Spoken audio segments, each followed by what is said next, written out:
So hi guys, our mini vlog for today is papunta kaming Hungry Steakhouse in Cebu Yacht Club. So yan ako guys, palakad-lakad na yung prinsesa guys, kahit gutom na yan. So dinner time kami pumunta dito guys. I think we arrive at 5:30 or almost 6. So yan, as you see, maganda yung ambience ng restaurant guys. This is Hungry Steakhouse. As you can see, maganda naman yung restaurant at hindi maraming tao. Even it's Saturday. Maraming tao pero hindi naman siya puno. So while waiting for our food guys, ito yung ambience niya sa labas. May set up rin sila sa labas actually. This is the main restaurant and then this is me.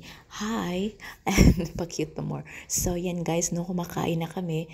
Kumuha ko ng steak at yung mama ko lasagna. Pinatikim ko lang siya ng steak also.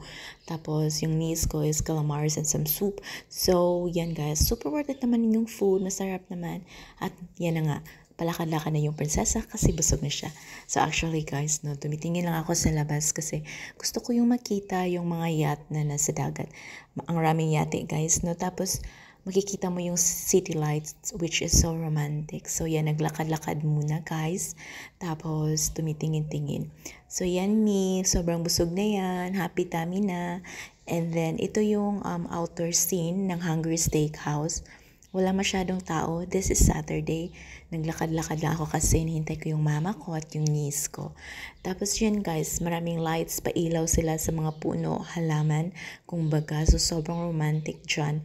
Maglakad-lakad at mag-picture with your jowa. So yan guys, if you're looking for a restaurant, this is in Cebu Yacht Club in Lapu-Lapu.